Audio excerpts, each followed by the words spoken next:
You're listening to the RN Mentor, a podcast designed to document and bring you the work and experience of some of the most influential nurses in our profession. We will be sitting down and having a discussion with the leaders of today's nursing world as they share their work, how they navigate their nursing path, and their views on the future of the profession. My name is Ali Tayeb. I am a registered nurse, United States Navy veteran, a Jonas Veterans Healthcare Scholar, and your host for the RN Mentor.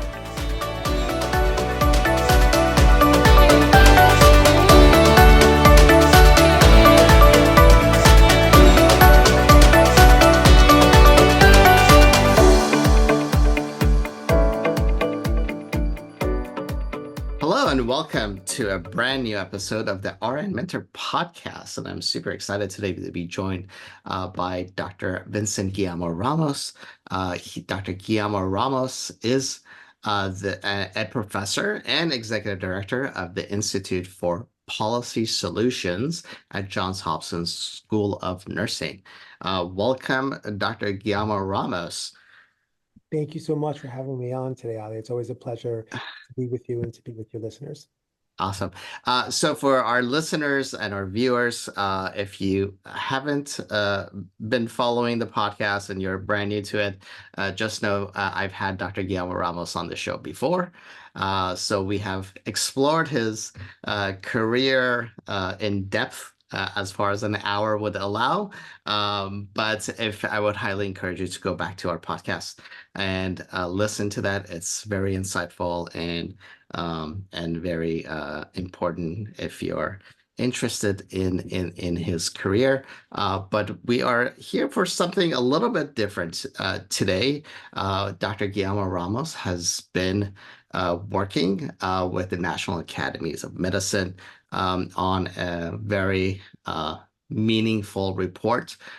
This is the reports that the 2024 report that has come out has been is called Ending Unequal Treatment, Strategies to Achieve Equitable Healthcare and Optimal Health for All. And this is probably a 20 plus year follow-up on an initial report in 2003, which was a landmark report called Unequal Treatment, Confronting Racial and Ethnic Disparities in Healthcare. And I think nursing has been talking about this, feels like forever. I think inequities have been more prevalent since the pandemic. The pandemic kind of threw it out into the world stage. And I think it's I think it's always timely to review this kind of information, but definitely want to connect with you to see where we are now compared to 20 years ago, and how can probably nursing, step forward and lead the work. So, Dr. Guilamo-Ramos. So thank you, Ali. So again, thank you for having me on the show. I appreciate the opportunity to really be here and share what I think is an important message for nursing, but more broadly for health in our country, irrespective of profession. I want to say, Ali, that, one of your comments, it really struck me as being accurate. And also, I want to share maybe a slightly different perspective. I think we have been talking in health and in nursing about healthcare disparities. And for a long time, there's been recognition that we have, as a nation, we have negative outcomes. We spend more than any country in the world in terms of our healthcare cost, and yet we have among the worst outcomes, certainly relative to other developed countries. I think what's different and why Ending Unequal Treatment is such an important report is that we knew in 1985, and this is something, Ali, that I did not hear when I was in nursing school. We knew that there was a report that was issued that was called, it was sort of commonly referred to as the Heckler Report. And it's because at the time, the Secretary of Health and Human Services was Margaret Heckler. And what had happened is that she had convened for the first time ever a national convening to explore racial and ethnic, at the time they were called disparities, and to look at what was happening in the population. We were noticing that the health status of our US population, that it really varied in terms of race and ethnicity. And in 1985, what that committee concluded was that there were definitely differences, and that those differences were highly associated or correlated with race and ethnicity. And just one example that Mm. stands out to me as I reflect on the Heckler report was that in 1985, the life expectancy of the African American or Black community in the US was comparable to the life expectancy of the white community in 1950. So in essence, there was a 30-year gap in Wow. 1985 between whites and blacks. And what was interesting is that in 1985, the US as a whole was reporting that life expectancy was improving in aggregate, and that was true. But there were these differences. And at the time, that language that was used was health disparities. Fast forward a bit, there's a lot of exciting things happened because of the 1985 Heckler Report. One of the things that happened was the creation of the Office of Minority Health, and also at the time, NIMHD was a center. It got elevated to an institute at NIH, and that was one example of how policy really could shape kind of what happened in terms of response, and ultimately, what happens in terms of the health status of populations. In 2003, there was this landmark report that was released entitled Unequal Treatment. And at the time, it was, I think, a watershed moment because certainly in my life, it's the most important health policy, evidence-based, research that I think has shaped healthcare and has had a tremendous impact on the way that we think about the delivery of care today. And so in 2003, Unequal Treatment, there were many things that it found, but I want to just in a nutshell highlight, two things that are really important. The first is that there was a common understanding of what it was that was driving the health disparities that were first really documented in 1985 among the racial and ethnic minoritized and marginalized groups. And I think the dominant perspective was that those differences were tied to things like whether or not somebody had insurance, or whether or not somebody had transportation to get to a clinic, whether or not somebody had stable housing. And a lot of the narrative in healthcare, including nursing, was about these aspects that are commonly referred to as social determinants of health as being sort of the major drivers of the racial and ethnic disparities that we saw in 1985 and were still pronounced in 2003 during Mm. the time that unequal treatment was being conducted. But what really emerged that was kind of shocking to many was that even if we could adjust, Ali, for all of those things like housing and transportation and all those things that we typically think about as being at the root cause of why we see these differences, that there would still be differences. And those differences were largely associated with systemic and structural racism. And Mm. that racism was part of the provision of care, that it was reflected in how care was actually delivered, including nurses and physicians and others.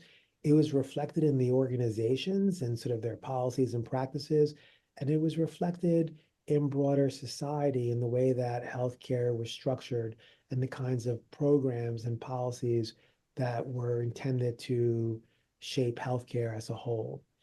I think that in 2003, when the National Academies of Science, Engineering, and Medicine, at the time it was called the IOM, the Institute of Medicine, released Unequal Treatment, there were lots of people that agreed and said, this is really true and it's resonant with the data that was in the report. But there was also some strong voices that couldn't believe that healthcare, that nurses, that doctors, that other healthcare providers, that the organizations that deliver healthcare, that they could be impacted by structural and systemic racism.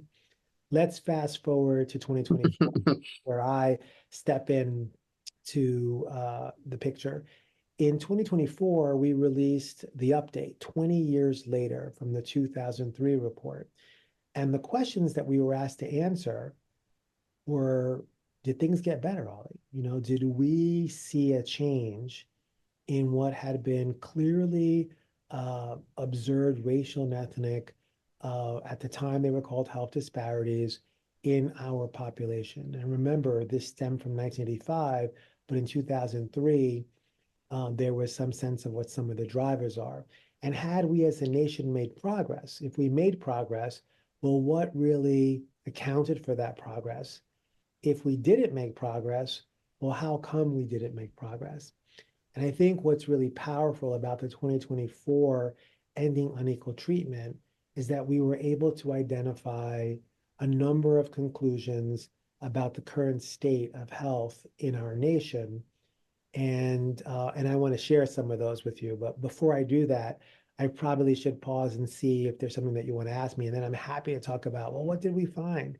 And did we make progress or not? And what else can we say about the current state of affairs in our country? Yeah.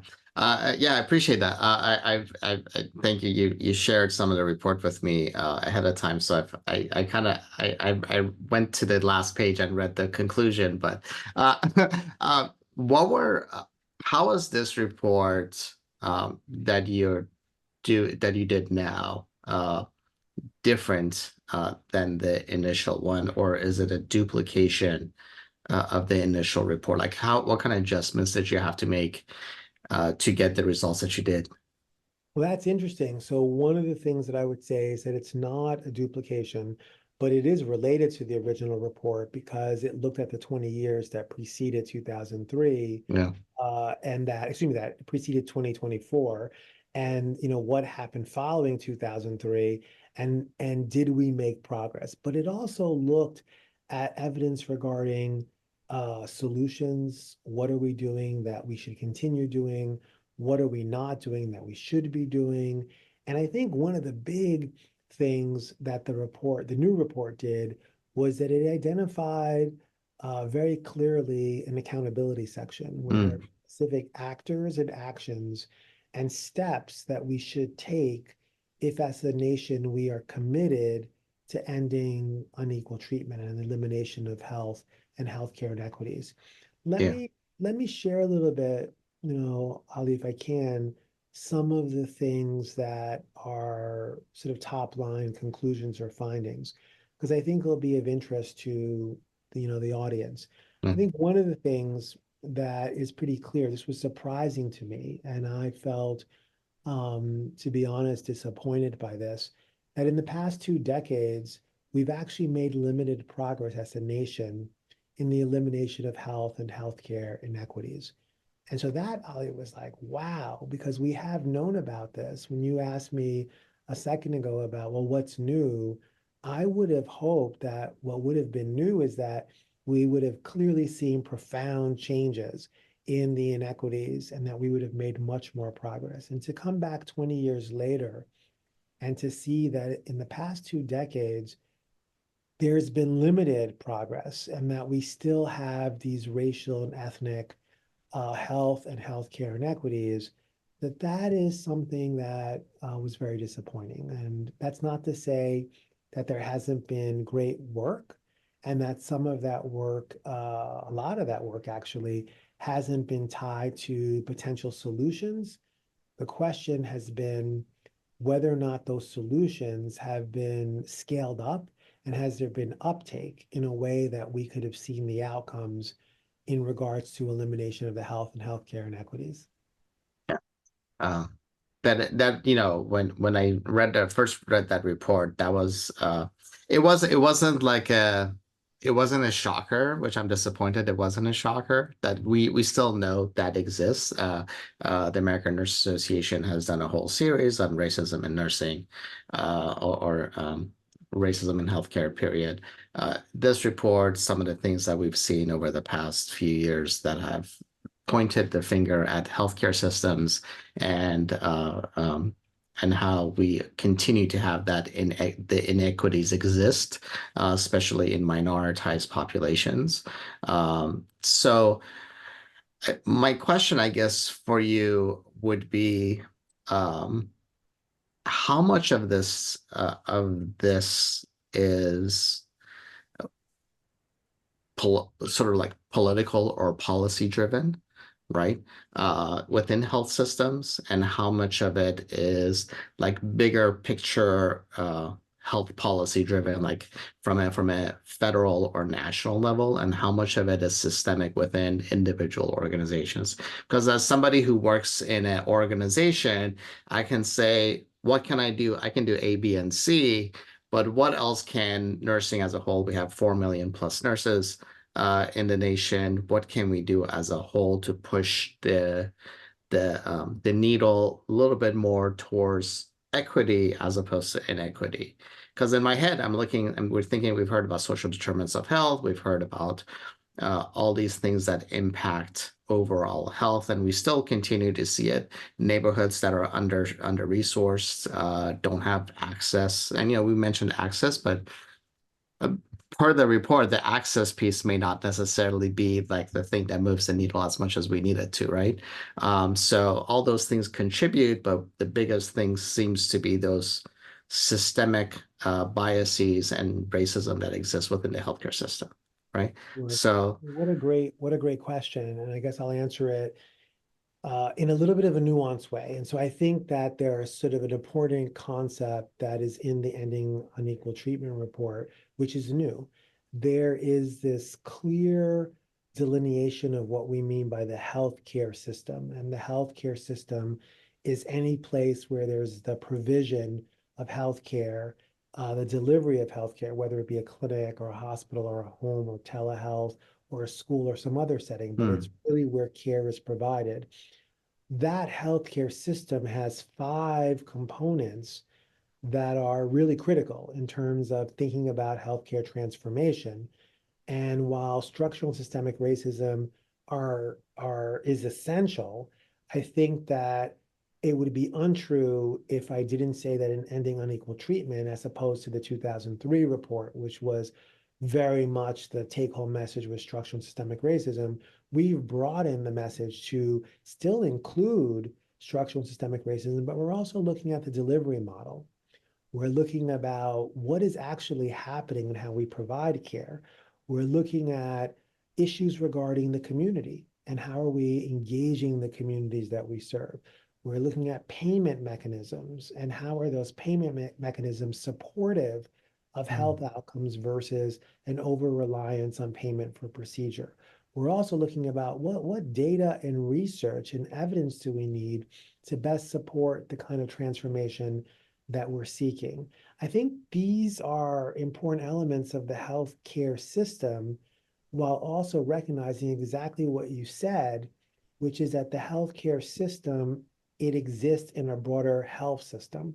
And that health system shapes healthcare delivery, but it actually includes factors like societal commitment to health equity, right. society's investment in keeping the population healthy, our well-being as a nation and as a broader community. It involves things like societal racism, discrimination, and other factors that are outside of the healthcare system, but shape the healthcare system and have direct implications for health and the outcomes that we see in the populations that we serve. We've known for a long time, Ali, that only about 20% of the variability in someone's health status is directly tied to the clinical care that we provide in our healthcare system. That the lion's share of what is really driving someone's health status is actually modifiable factors that are outside of the clinical expertise in the clinical realm. And that deals with issues that oftentimes are outside of healthcare delivery that are more about investments in the kinds of things that you were saying, whether or not somebody has, health insurance or they have housing or food security, et cetera. What Ending Unequal Treatment does is that it really prioritizes the awareness and the evidence that we need a healthcare delivery system that will pivot away from what it currently is today, where we are highly concentrated on clinical care as the only aspect of care, where we need to think about clinical care in combination or integrated with social care, what is the appropriate role for the healthcare system? And then how do we recognize that we're not going to be able to do all of that within healthcare? So we will also need to have a health system that is broader than the provision of services that will also ensure population well-being. That's the challenge, and ending unequal treatment makes that pretty clear with some very specific kinds of recommendations about what clinics can do, what FQHCs can do, what hospitals can do, what academic institutions like schools of nursing, schools of medicine, et cetera, can do.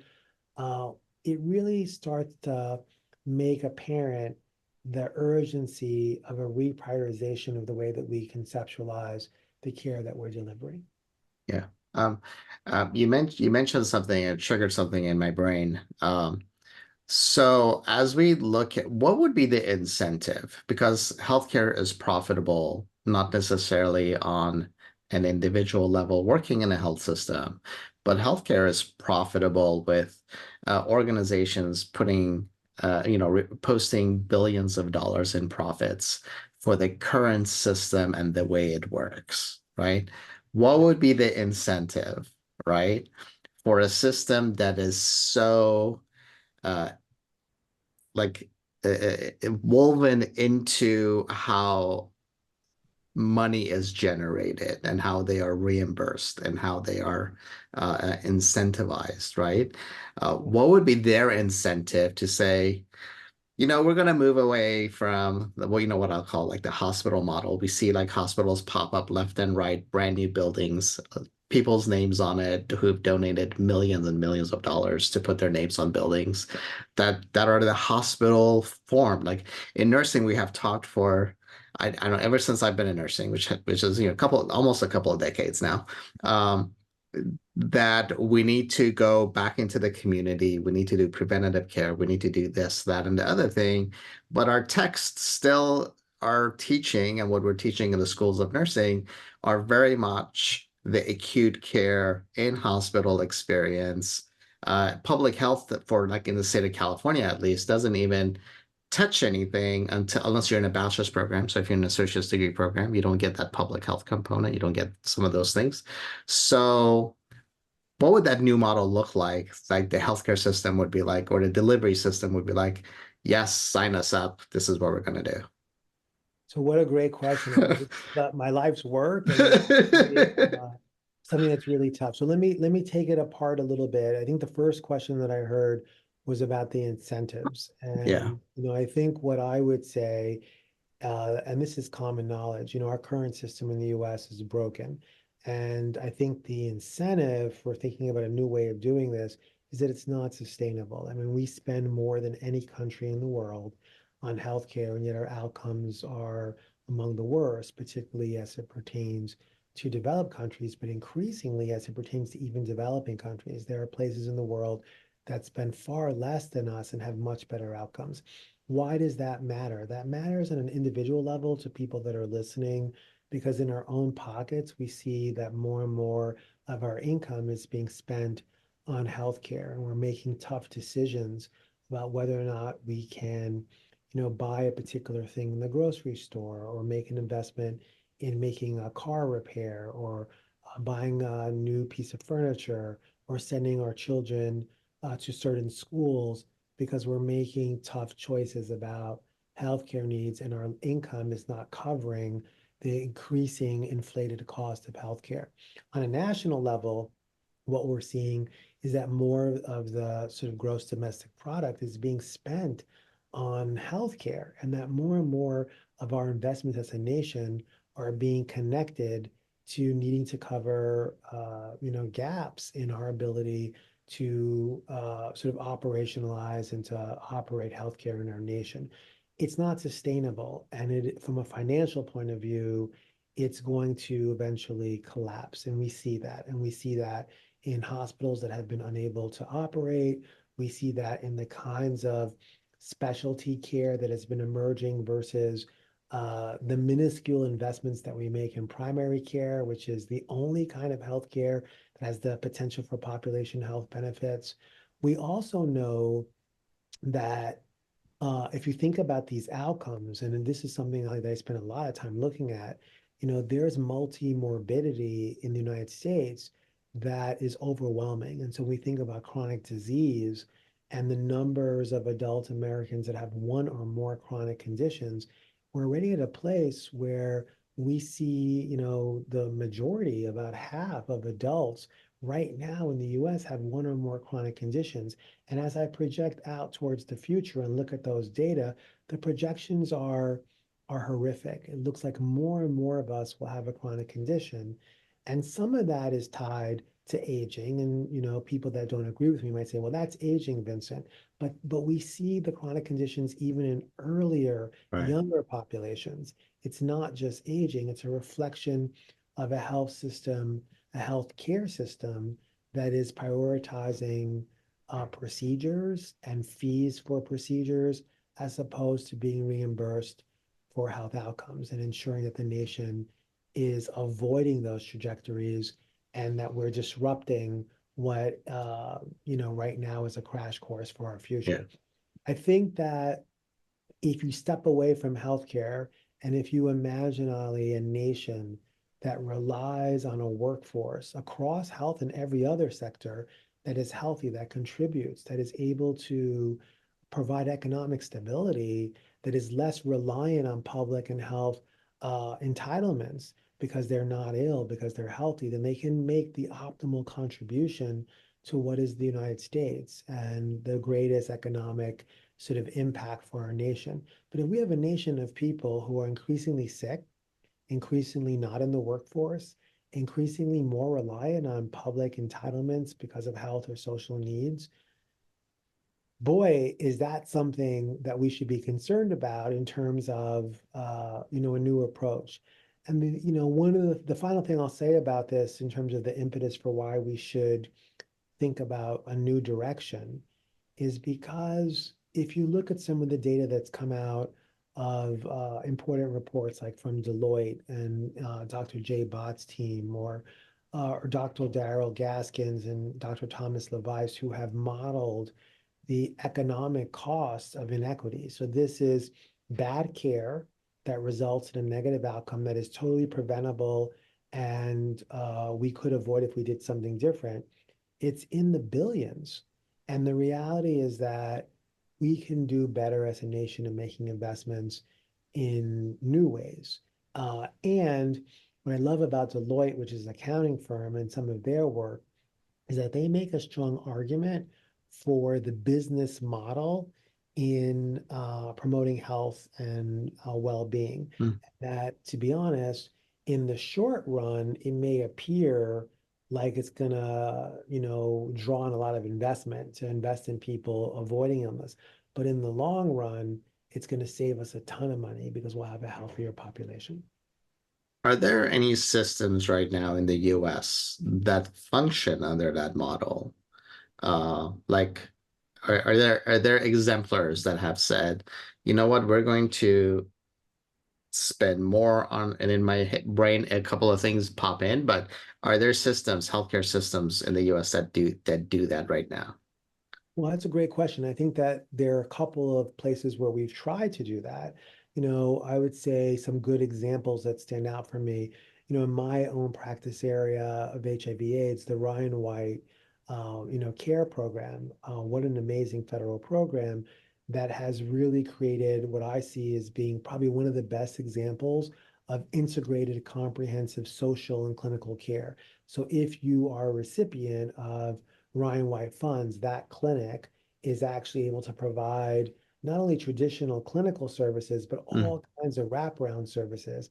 And Ali, no surprise that when you compare people living with HIV who are receiving care outside of Ryan White, let's say in the Medicaid program, in private insurer programs, versus the Ryan White program, the Ryan White outcomes are superior. We mm, see many more people able to achieve important clinical outcomes like viral suppression, really better outcomes in terms of their functional well-being, better reports of satisfaction in their lives because of more of their needs being met.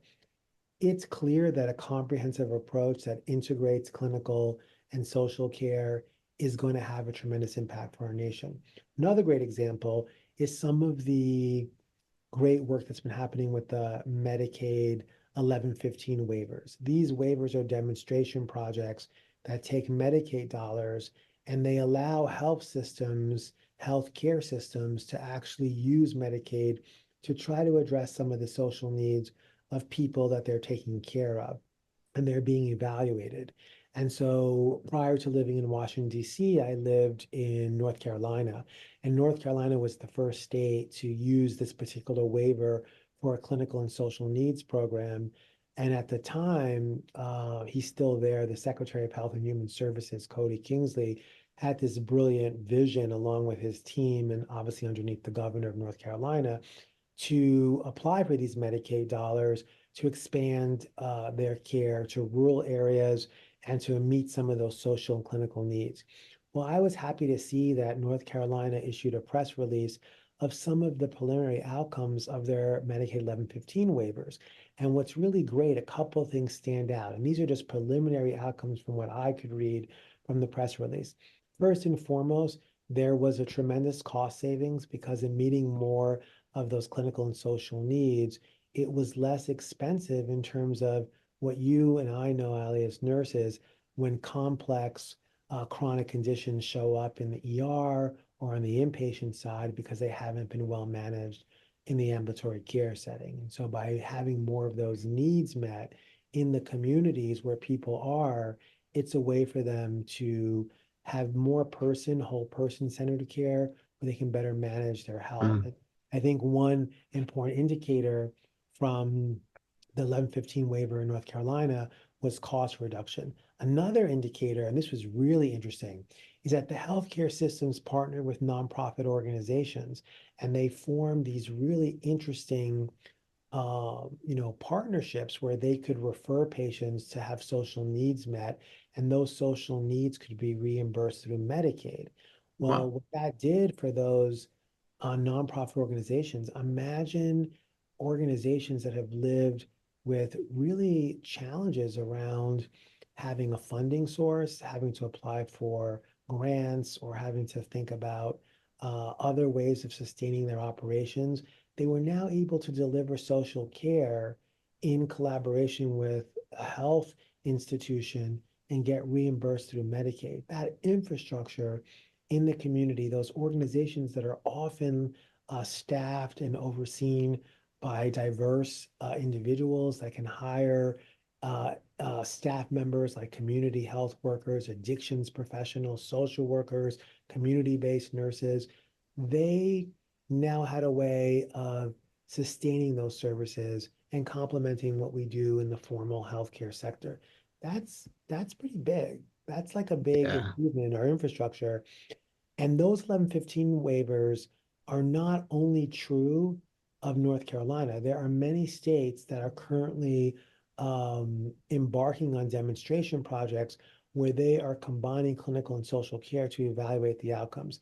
I think the thing that we've got to be careful of, that I want to alert some of the listeners to, that there are also voices that are in opposition to that, that say that clinical care should be clinical care and social care should be outside of the healthcare sector and it should really exist in the social welfare sector. And that by mixing the two, we run the risk of just inflating the cost of healthcare more. I don't Mm. agree with that, although I do think there are questions that need to be answered about what does that clinical and social care look like. But ultimately, your question was about what the incentives are and what the evidence is. I think we've got evidence, and I think that our incentive is that we can't sustain what we're currently doing. Makes sense. Makes sense. Thank you for that. That was very, very insightful. Now I want to get back to part of the report that says that the inequity has to do with like systemic racism and biases that exist within the healthcare system. Um, just looking at nursing alone, we have not been very progressive in diversifying our workforce. How much of the workforce has to do with what we are seeing with those inequities that we see in the health system?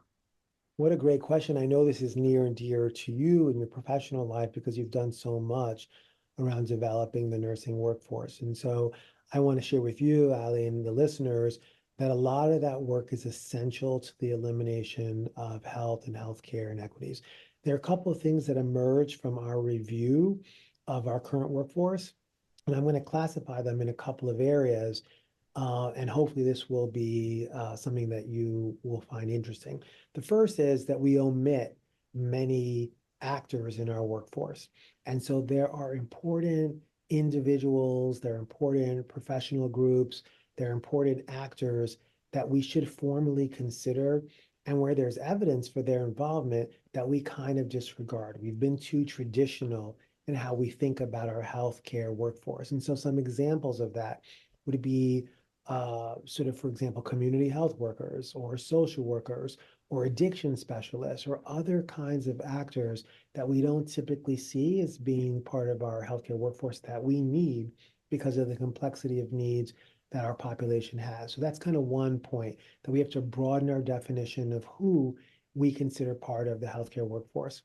Once we do that, we've got to eliminate hierarchies and really create a team-based approach that optimizes that team in ways that we haven't. And so that doesn't mean that we work as a team and the traditional model of physicians at the top and everyone is sort of working to sort of do what the physician is prescribing.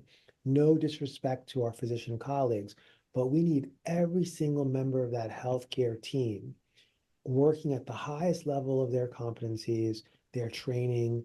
And to be honest, we need even new roles. We need to rethink the kinds of things that we are currently doing and expand that to better align with the needs of the populations that we serve. That means a team-based approach. That means revisiting roles and scopes of practice, removing arbitrary restrictions that are not rooted in evidence, and also reimagining how we can better work together in new ways that actually push us all to sort of be working at the top, not working in ways that are sort of minimal. The last part, and probably one of the most important that you asked me about, was the importance of ensuring that our workforce is representative of the populations that we serve.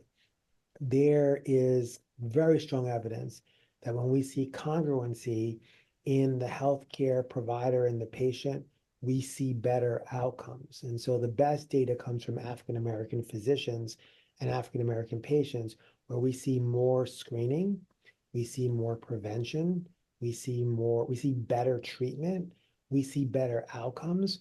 And the thing about that, Ali, is that we don't fully understand definitively why that is. What we do know is that when we have a workforce that is actually representative of the population, that we get better outcomes. In my view, I think there are two things that we need to do. We need to make sure that we make better, stronger progress in diversifying our healthcare workforce. And we also need to understand, why is it when we have congruency, what are those mechanisms that make the care better? Because if we can figure that out while we're also increasing the diversity of our workforce, we can try to think about ways that we can inform our health professions curricula to better train the workforce that we have, so that irrespective of whether or not we get to the absolute number where we will have a representative workforce, which is certainly something that we want. But in the meantime, we got to make sure that the workforce that we have is operating in ways that we can address the needs of an increasingly diverse population. We know that many of the efforts that we've pursued in nursing and in healthcare broadly have only minimal evidence. And so there are a lot of sensitivity, and I'll keep it sort of broad in terms of my language, but a lot of programs that are offered that are designed to address unconscious bias. These programs are not bad programs. I'm not against these programs, but I do want to point out that one of the things that's in Ending Unequal Treatment is that we critically examine the evidence. Do those programs, as they currently are delivered, do they result in improved outcomes in terms of behaviors? And there has been, a conclusion that we, as a committee, sort of, wrote in the report, which is that the way that they are currently implemented today, there's sort of limited evidence that they're having any impact, and that where there's a gap, a significant gap, is that we need to have training programs that focus on behavior and that are not simply designed to increase knowledge or to make attitudes more favorable. But Ali, it's what you and I do as nurses. It's the actual behaviors that we adopt when we're working with patients where that bias plays out in the relationship and has the negative impact on that patient. We need much more emphasis on a relationship-based model of care that is not episodic and is not sporadic. It's that you know me, I'm your patient, or I know you, you're my patient. We have a relationship, we have a shared decision-making model, and then I view you as a whole person, and that you, as the patient, have person-centered care where you're able to prioritize what you see as being important, and I can bring myself in this relationship as a provider to really better addressing what you are saying that you need. You triggered something. This is all I feel like this should be a 2 hour episode now. So you triggered something that I want to touch on. How much of this stuff, because a lot of these programs that you mentioned that's around implicit bias or whatever, whatever, um, they are driven by funding, by grant funding. And the grant funding usually lasts a couple of years. You have to spend it, and then the funding goes away because there's a new flavor, ice cream flavor on the menu, and all the grants have switched to something else, right? So, how do you keep those programs really meaningful? So you're truly looking at sustained outcomes as opposed to we did two things and we did a pre and post test, and this is what the outcomes were, which is a lot of grant funding, unfortunately, for this kind of work tends to be limited, not asking for a whole lot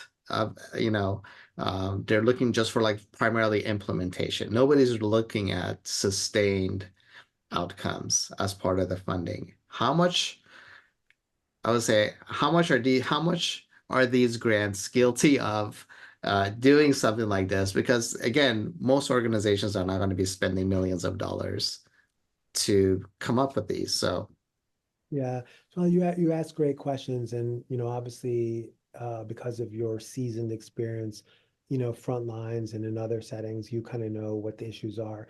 I would say that we can't have any check the box initiatives, and too often, many of these initiatives, while incredibly important, they become on the ground a sort of lunchtime 1 hour session.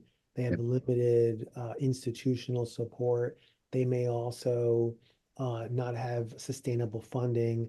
And to be honest, they're not designed using the best evidence that would actually shape behaviors versus provide people with just some information and some improvement in knowledge.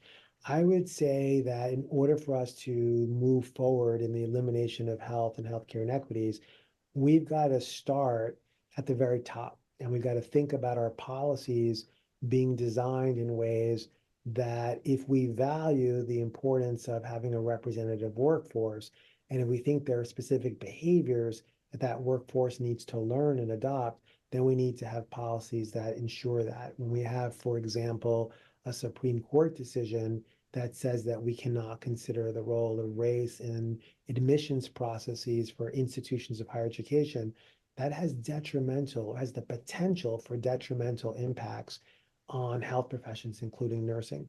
We need CEO, C-suite individuals, leaders of health systems and of other kinds of institutions to actually center not just cost containment or quality of care or access, which are very important. I'm not suggesting that they're not, but also to center as a guiding principle the elimination of health and healthcare inequities, which means having a diverse and inclusive workforce that is responsive to the populations that you're serving. If you exist, for example, in Los Angeles, if you're in Southern California, and you know that you have huge segments of your population that are Latino, that are monolingual, that speak Spanish, that are immigrants, that has important implications for your workforce and their ability to be effective linguistically, culturally, and making sure there's alignment that those services reflect what the community is going to best benefit from. Mm. It also means, Ali, that we as individual providers, each of us that is listening to this podcast, that we can't let ourselves off the hook, that we have an individual responsibility to self-reflect, to address our unconscious bias, and to put into action some sort of plan where behaviorally we can actually ensure that the way that we're providing care is consistent with the needs of the people that we're serving. And so that means spending time. It means developing a relationship with the patients. It means prioritizing what they see as being important and having some humility as we engage in that encounter and saying, my intent here is to really help you to find your healthcare as a place where you can experience trust, where you can actually have your needs met, and where we together in partnership can best meet your needs. And that's not what's happening, but it's multi-level. I don't want to say it's just the individual providers because too often we get stuck with having to do the work. But I don't want to let us off the hook. I want to say that it's us and it's a multi-level response from the top down. Thank you. I have one last question, and then I'm gonna let you add anything else you want to share. Just because the primary listeners of this show are nurses, um, what are a couple of action items? Like if I'm an individual nurse listening to this show, what are a couple of action items that I can do, like on my level, that I can takeaways that this doesn't feel overwhelming to me? What can I do now in order to contribute to this or the equity of the inequity? Well, I think, I think some of what we've been talking about is really a great place to start, that we need to realize that as individual nurses, how are we practicing? Are we centering a whole person perspective? Are we really prioritizing the needs of the patient? Are we building relationships that are ongoing and sustainable versus sporadic? Are we thinking about the person in broader context and their full life? How are we paying attention not only to their clinical needs, but their social needs in ways that are appropriate for our role? Are we prioritizing prevention and health promotion versus simply treating and diagnosing and management of chronic disease? What about our algorithms, Ali? There's Mm, all of these algorithms that we use in nursing and in healthcare. Is there systemic bias in those algorithms? Have we learned things that in fact are not true and not reflective of the populations that we're serving? I would argue that we have. Are we too narrowly defined in terms of how we think about the team? And are we really elevating our colleagues from medical assistants to licensed practical nurses, registered nurses, DNPs, PhDs, other kinds of health professionals, social workers, addiction specialists, physicians, pharmacists? How are we working together to really think about the optimal team model where we each can contribute in new ways and in ways that are more impactful for our patients? And then one final thing I would say, and this is a little bit sensitive, but it's important. Right now in our country, we have a tremendous divide in terms of societal sentiment and political sentiment regarding issues that address things like diversity, inclusion, certainly racism, and a lot of the narrative around should we be doing things for racial and ethnic minoritized and marginalized groups. There are those of us that feel strongly that we should, that those inequities, as I said at the start of our time together today, are unjust and unfair and preventable, and that a focus on those communities has benefits for all of us, not just for those groups. And there are those of us that actually feel like we should not do that, that equal means that everybody gets the same thing, and that we should not be paying attention to the places that are furthest from the opportunity or that experience the disproportionate burden of whatever that negative health outcome is. What ending unequal treatment says, and this is very important for nursing, is that when we focus on the inequities, those populations that are furthest from the opportunity, that experience the burden of the negative health outcome, that not only benefits them, but it has spillover effects for members and populations that are not those groups. And that when we don't address those inequities, when we as a society say it's okay for Indigenous Native American communities to have negative outcomes, or it's okay for undocumented Latinos to not have a source of care, it's okay, whatever the group may be, for them to experience whatever that negative health outcome is. And that okay can be because we choose to make everything the same, we don't want to make investments in those populations, or because we simply disregard and we don't Mm, see that those communities need additional investments. When that happens, Ali, then the fact that those groups suffer under those inequitable circumstances and outcomes, it has implications not only for them, but also for the rest of our nation. And that's increasingly becoming true because of the diversification of the overall US and what's happening in terms of who we will be as we project into the future. But even right now, let me just give you one or two quick examples to wrap up our time together today. Let's imagine that you live in a part of the country like the Rio Grande Valley in Texas, which is an area that I know very well. I've worked for many years in some of the counties that are there that experience some of the highest rates of no insurance, so uninsured, real challenges in terms of health institutions being present, and also a workforce being available. And so I'm thinking of places like Willacy and Cameron County and McAllen in areas along the US-Mexico border in the United States. Those communities uh, experience some of the worst, health outcomes, the health inequities. And when we think about that, I think one of the things that we should be concerned about is, let's imagine, Ali, that you and I live in one of those communities, and you have health insurance because you work for a great employer that provides you with employer health care. But the fact that you have health insurance in many ways will not serve you because there's little investment for health institutions to set up shop in communities where there are large numbers of people who are uninsured.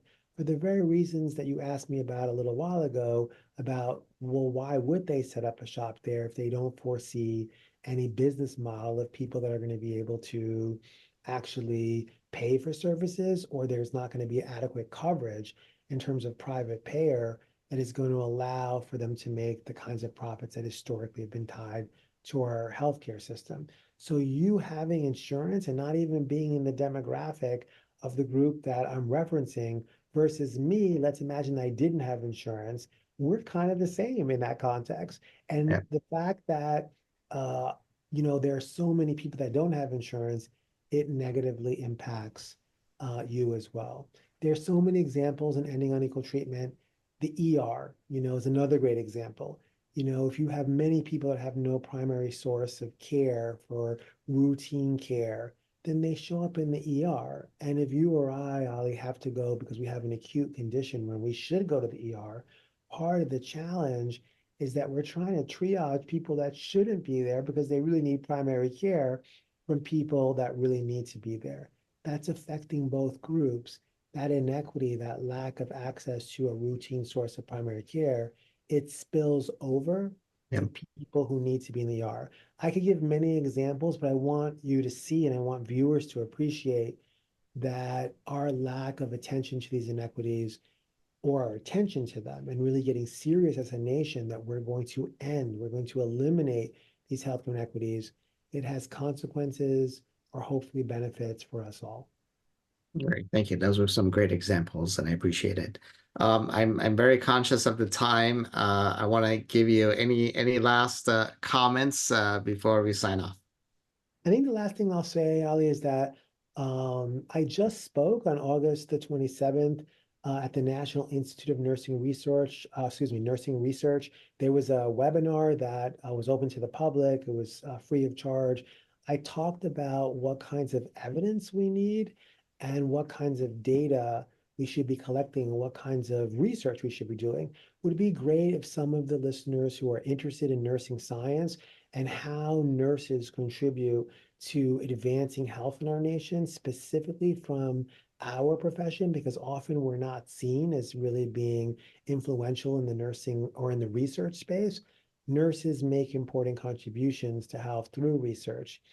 And the NINR webinar that we just did on the 27th actually addresses some of those points. And so it would be great if some of the listeners could check that out and just know that Dr. Shannon Zank, that all of the team at NINR, that they're doing transformative work to help our nation address some of the greatest challenges, and that nurses are a big part of that. Great. Thank you so much for that. I'll make sure to have a link for that webinar on the RN Mentor website. So all you have to do is click on the link, and that would be you don't have to search for it too much. So that will work. And I know Dr. Zank is fantastic. She's also been on the podcast before. She's a fantastic resource and incredible individual. Glad to have her leadership leading some of the great work that nursing is doing. So with that said, I want to thank you so much, Dr. Guilamo-Ramos, for being with us today. And this was very informative for me. And we've talked a few times before we started recording this. So always learning from you. So I greatly appreciate it.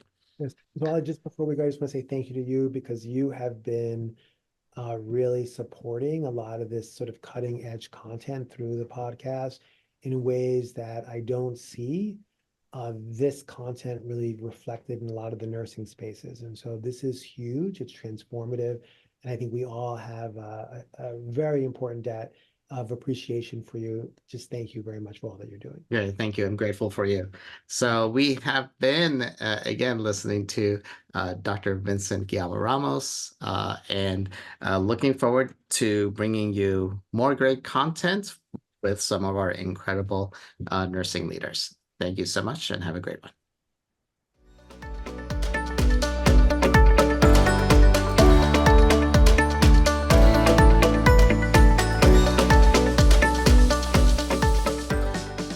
You've been listening to the RN Mentor with your host, Ali Tayeb.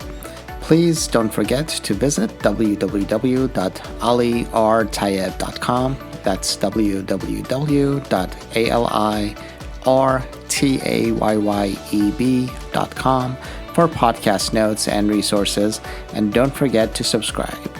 Until next time, I wish you fair winds and following seas.